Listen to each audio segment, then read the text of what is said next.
नमस्कार विद्यार्थी मित्रांनो, व्यंकटेश एज्युकेशन अँड संस्कृती या आपल्या चॅनलवर सर्वांचे सहर्ष स्वागत आहे।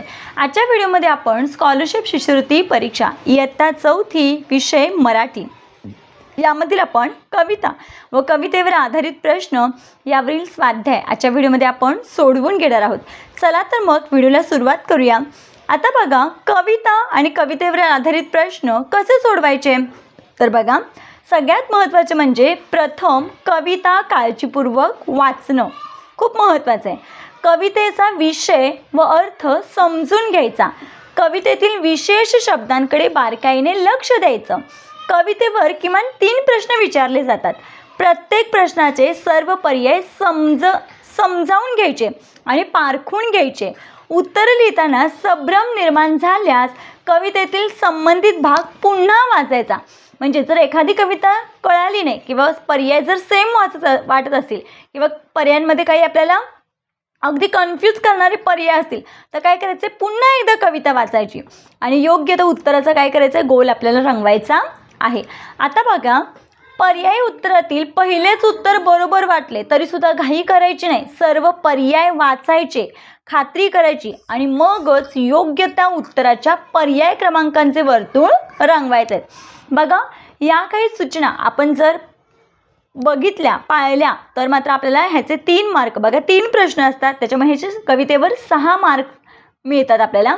त्याच्यामुळे सगळ्यांनी हा प्रश्न काळजीपूर्वक सोडवायचे असतात। चला तर मग व्हिडिओला बघूया आता प्रश्न।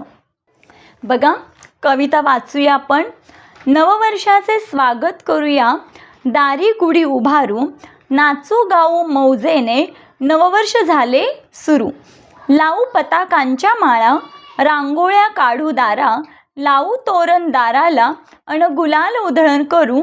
मंगलतेचा सुदिन आजचा, शुभ कार्याचा प्रारंभाचा, मंगलमयी हे वातावरण आनंदाने भरू। असे आजचा सण मौजेचा, गोड गोड खाऊ खाण्याचा, चैत्रातील या प्रतिपदेचे स्वागत आम्ही करू। बघा, सुंदर अशी कविता आहे। आता कविता वाचल्यावर आपल्या लक्षातच आलं असेल की ही कविता कोणत्या सणाबद्दल आहे। चला तर मग बघूया पहिला प्रश्न।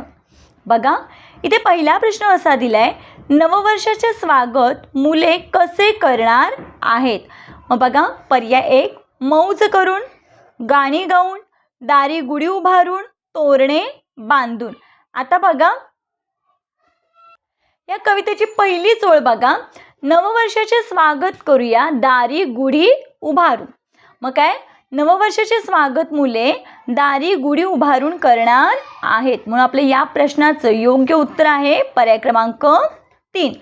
पुढचा प्रश्न बघूया, पुढीलपैकी कोणती गोष्ट मुले करणार नाहीत। मग बघा, पताकांच्या माळा लावणे, दाराला तोरण बांधणे, सुंदर रांगोळी काढणे, मंगल कलश पूजन करणे।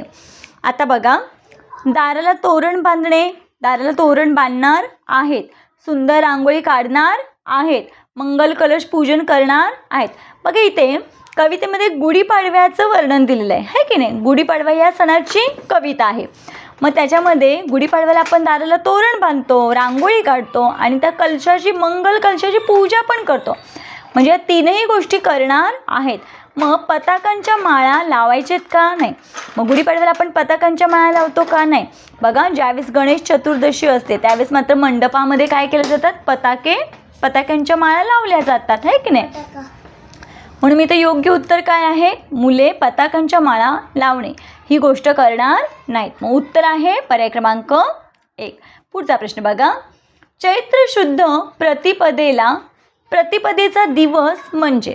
आता बघा, चैत्र शुद्ध प्रतिपदेचा दिवस म्हणजेच गुढी पाडवा। पर्याय क्रमांक 1 हे आपल्या प्रश्नाचं योग्य उत्तर आहे, कारण आपली कविताच आहे गुढीपाडवा या सणाविषयी। मग चैत्र शुद्ध प्रतिपदेचा दिवस म्हणजेच गुढीपाडवा, ज्याला आपण मराठी नववर्ष सुरू होतो तो दिवस।